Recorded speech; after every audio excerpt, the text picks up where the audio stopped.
সপ্তম শ্রেণীর অর্ধবার্ষিক পরীক্ষা 2026 সালের জন্য গণিত, ঠিক আছে, একটি প্রশ্ন নিয়ে এসেছি। আমি আশা করতে পারি আজকের এই গণিত প্রশ্নটি যে ভালো করে বাসায় শিখে যেতে পারবে, ইনশাল্লাহ এখান থেকে সে পরীক্ষাতে কমন পাবে। তো আমি আর কথা বাড়াতে যাচ্ছি না। তোমরা যারা আমাদের চ্যানেলে নতুন, অবশ্যই প্রতিদিন এমন সাজেশন পেতে চ্যানেলটি সাবস্ক্রাইব করে পাশে থাকবে। দেখো ভিডিওর নিচে সাবস্ক্রাইব নামে একটা অপশন আছে, ইংলিশে লেখা, একটা ক্লিক করো, তাহলে চ্যানেলটি সাবস্ক্রাইব হবে। পরবর্তীতে যখনই আমরা ভিডিও আপলোড করব তোমার কাছে সর্বপ্রথম চলে যাবে। তো দেখো আমি আর কথা বাড়াতে চাচ্ছি না, আমি প্রত্যেকটা এমসিকিউ বা বহু নির্বাচনী যে দেখতে পারতেছো সঠিক উত্তরগুলোর আনসার বলে দিব, তোমরা মিলিয়ে নিবে।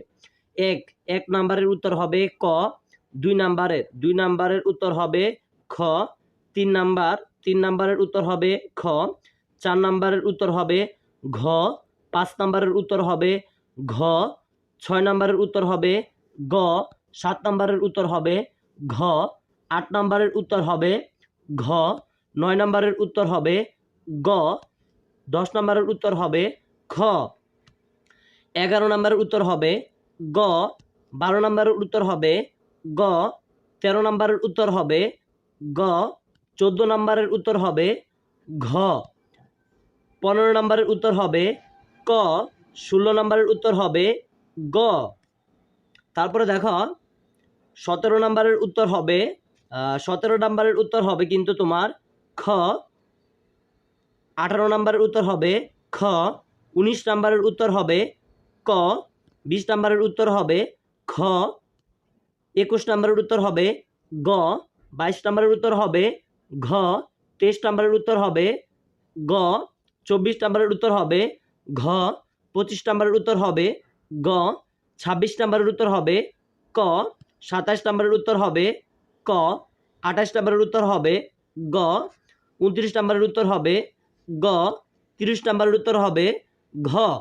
তো আশা করি তোমরা অলরেডি সবগুলো এমসিকিউ বলেছি। তো তারপরে যদি কোনো অসুবিধা হয় কোনো কিছু বুঝতে, এই ভিডিওটার নিচে দেখো লেখা আছে যে ইংলিশে MORE, ঠিক আছে, MORE অর্থাৎ ডিসক্রিপশন বক্সে ক্লিক করে আমাদের হোয়াটসঅ্যাপ নাম্বার পেয়ে যাবে। তোমরা ইচ্ছা করলে আমাদের সাথে হোয়াটসঅ্যাপে যোগাযোগ করতে পারো। তো তারপরে দেখো যে সংক্ষিপ্ত প্রশ্ন থাকবে হচ্ছে তোমাদের টোটাল পরীক্ষাতে 15টি, তার মধ্যে 10টির আনসার করতে হবে। তো এখানে দেখতে পারতেছো 15টা দেওয়া আছে, তোমরা এখান থেকে শিখে নিলে ইনশাল্লাহ কমন পাবে। এবং সৃজনশীল দেখো তোমাদের পরীক্ষাতে টোটাল সৃজনশীল থাকবে হচ্ছে 8টি, তার মধ্যে 5টির আনসার করতে হবে। তো এখানে দেখো তোমরা দেখতে পারতেছো লেখা আছে প্রত্যেক বিভাগ থেকে ন্যূনতম একটি করে মোট 5টি প্রশ্নের উত্তর দিতে হবে।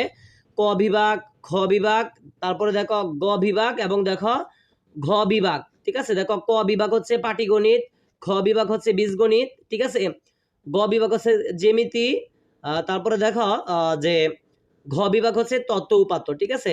তো আশা করি তোমরা বুঝতে পেরেছো। তো প্রতিদিন এমন ভিডিও পেতে তোমরা অবশ্যই আমাদের চ্যানেলটি সাবস্ক্রাইব করে নিবে।